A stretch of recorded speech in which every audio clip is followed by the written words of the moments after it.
Bonjour à tous, je vous retrouve pour cette 30e et dernière journée du challenge de confinement Un jour, une posture. Et donc aujourd'hui on va voir une nouvelle posture.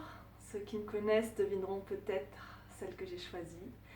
Donc précédemment on avait vu la reine des postures, la posture de la chandelle. Et bien aujourd'hui nous allons voir le roi des postures, la posture sur la tête. Alors, pas de panique si vous ne pratiquez pas cette posture, je vais proposer une alternative.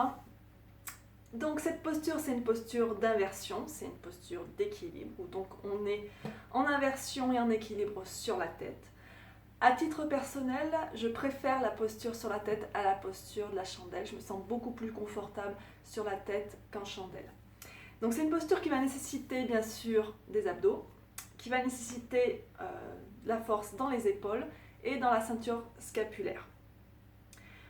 Quand on débute avec cette posture, vraiment, on engage vraiment tout le haut du corps pour avoir le moins de poids possible sur le sommet du crâne, le temps qu'on puisse construire notre musculature au niveau des cervicales. Et petit à petit, quand on devient plus expérimenté avec cette posture, on va ramener un peu plus de poids sur la tête. Pour pouvoir passer plus tard à la deuxième version de la posture où là le poids est entièrement sur la tête et où les mains ne servent qu'à l'équilibre. Mais on ne verra pas cette version là aujourd'hui parce que je ne sais pas la faire encore. Donc voilà, il y a quelques contre-indications pour cette posture, comme vous vous en doutez. Si vous souffrez de vertiges, d'épilepsie, de problèmes cardiaques, de problèmes de tension. Bien sûr, si vous avez des problèmes de cervicales ou d'épaule, on ne va pas aller chercher à gratter de ce côté-là. Si vous êtes indisposé, bien sûr, on n'inverse pas. Si vous êtes enceinte, on va éviter de commencer à apprendre cette posture quand on est enceinte. En revanche, si vous êtes une yogini expérimentée, vous pouvez tout à fait continuer à la pratiquer pendant votre grossesse tant que vous vous sentez confortable avec ça. Si vous souffrez aussi de problèmes oculaires, genre glaucome, on va faire attention parce que ça amène de la pression sur les yeux. Et si vous êtes malade aussi, si vous avez de la fièvre, des choses comme ça, on ne va pas aller s'amuser à faire ce genre d'acrobatie. Alors, la première chose qu'il va falloir appréhender, c'est cette peur qu'on a d'être sur la tête et de tomber. Donc c'est une posture qui peut tout à fait se pratiquer contre un mur. Moi-même, je l'ai débuté comme ça. Mais attention, quand vous pratiquez contre un mur, essayez malgré tout de bien appliquer les conseils que je vais vous donner et pas simplement de vous jeter contre le mur où là, on n'engage aucun muscle. Certes, ça permet d'appréhender le fait d'être inversé sur la tête, mais vous risquez vraiment de vous faire mal au cervical si vous n'engagez pas les bons muscles. Donc, on peut malgré tout le pratiquer comme ça quand on commence. Je vous montrerai comment tout à l'heure. Donc voilà. Déjà, il va falloir savoir quel endroit de la tête on pose au sol. C'est pas le front, c'est pas le haut du front, c'est pas l'arrière de la tête, c'est le sommet du crâne. Et pour savoir quel point du sommet du crâne, vous prenez vos mesures, en prenant vos deux mains, vous alignez 8 doigts au-dessus des sourcils, et ça va vous donner le point qui va se poser au sommet du crâne. Ensuite, on va venir mesurer l'écartement de nos coudes. Donc les coudes doivent être écartés de la largeur des épaules ou un petit peu moins. Donc pour ça, on attrape ses biceps comme ça. Là, vous avez l'écartement de vos épaules. En aucun cas, vos coudes doivent s'écarter davantage. Vraiment, on garde bien cet écartement. On peut même utiliser une sangle pour bloquer l'écartement dans cette position. Une fois que vous avez pris votre mesure, vous venez entrelacer vos mains. On entrelace les doigts et vous voyez, quand on entrelace les mains, il y a un petit doigt qui se retrouve dessous. Celui-là, il va falloir le rentrer dans la main pour que ça fasse vraiment une base solide. Donc voilà pour ce que j'avais à vous montrer de près. Maintenant, on va passer sur le tapis. Donc pour ceux qui ne peuvent pas ou ne veulent pas pratiquer la posture sur la tête, vous pouvez pratiquer la posture du dauphin à la place. Ça va vous permettre de développer la musculature au niveau de la ceinture scapulaire. Donc le départ, c'est un peu la même chose. On vient mesurer l'écartement de ses coudes, qui sont écartés de la largeur des épaules. On pose les avant-bras au sol Alors, soit vous pouvez avoir les avant-bras parallèles entre eux, soit vous pouvez entrelacer les mains, comme vous préférez. Ce qui change, c'est l'angle de rotation de l'épaule.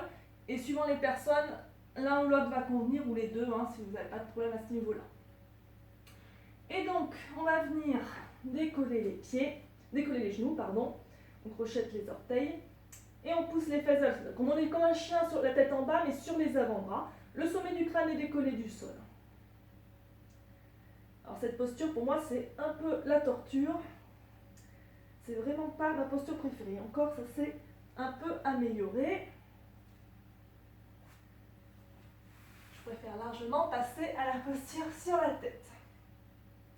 Alors, pour la posture sur la tête, on va bien venir se placer à l'arrière de son tapis au cas où il y ait le chat qui passe à ce moment-là. Vous pourriez tomber sur le tapis. Si besoin, vous pouvez aussi replier le tapis pour faire plus de coussins sous le sommet du crâne. On attrape ses biceps. On pose les coudes au sol. On ouvre ses bras, on entrelace les mains, on rentre le petit doigt. Les paumes de main s'ouvrent pour accueillir l'arrière de la tête. On pose le sommet de son crâne au sol. On enroule bien, on pousse bien dans les avant-bras. On décolle les genoux. Et donc, une fois qu'on marche les pieds vers la tête, on arrive à un moment où ça peut aller plus loin. On replie un genou contre la poitrine. On peut reposer et replier l'autre. Et si on le sent, on décolle les deux. On pousse bien avec les avant-bras. On peut garder les genoux pliés, ou si on a l'équilibre, on tend une jambe, puis l'autre. Alors, je ne vois pas ma posture, mais sachez qu'il ne faut pas avoir le dos cambré, donc on rentre bien le ventre, on contracte les fesses, et on respire. C'est pas très facile de parler dans cette posture, je vous l'avoue. Pour sortir de la posture, on redescend tout en contrôle, tout en douceur, en pliant un genou. Et on reste dans la posture de l'enfant. Prenez le temps que le sang reprenne sa place.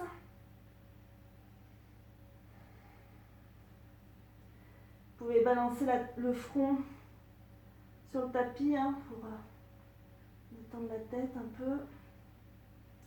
Alors bien sûr, vous y restez le temps que vous pouvez. Si vous pouvez y rester longtemps, c'est très bien, mais à la moindre sensation au niveau cervical, il faudra quitter la posture. N'insistez pas à essayer d'y rester longtemps si vous sentez des tensions qui naissent à ce niveau-là, ou si vous sentez vraiment, vous avez l'impression d'être tassé au niveau du crâne. Alors, si vous voulez utiliser un mur, alors donc, avec le mur, on se place de la même façon, toujours l'écartement des épaules, et on vient placer de manière à ce que les phalanges touchent le mur en fait. On fait bien attention à son écartement. Et alors là, ce que je ne veux pas voir, vous pouvez le faire au départ vraiment pour appréhender la sensation. Quand on commence, l'habitude qu'on a... Attendez, je suis un peu trop près du mur là. Hop. La tendance, c'est de faire ceci, se jeter. Et encore là, je l'ai fait avec douceur.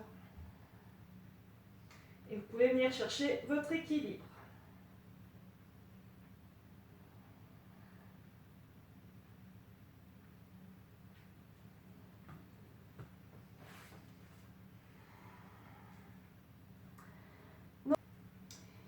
Donc là aussi, plutôt que de jeter les jambes, on essaye de travailler à monter progressivement dans la posture.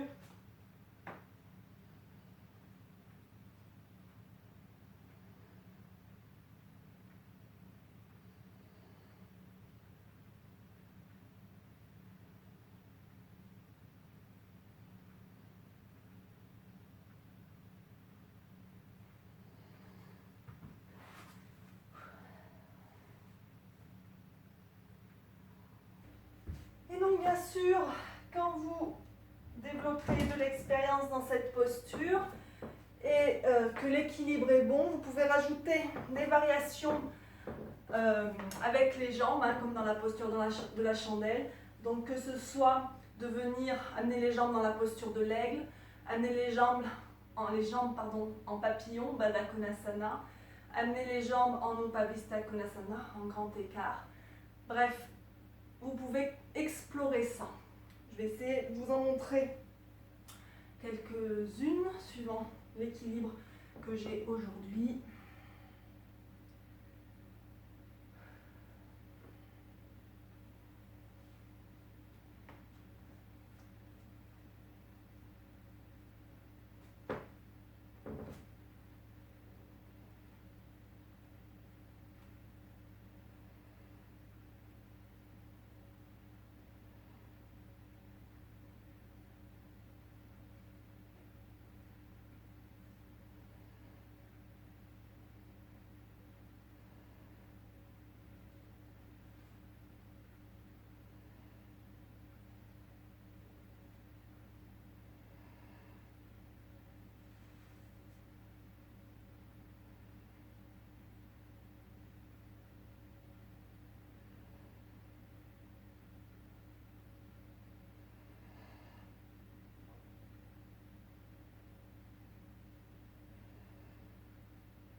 Et ça suffit.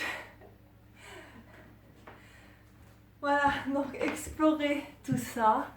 Ne vous faites pas mal, surtout restez à l'écoute de vos sensations. Ne vous laissez pas dominer par votre ego pour faire une jolie photo et allez vous faire mal. Hein. Donc vraiment, si c'est pas possible, une belle posture du dauphin, ça sera très bien aussi. Si vous voulez travailler avec un mur ou avec un partenaire, pas de problème. Vraiment, restez bien à l'écoute de votre corps et faites bien attention à vous. Je vous embrasse. Merci à tous d'avoir participé à ce challenge. Bye bye!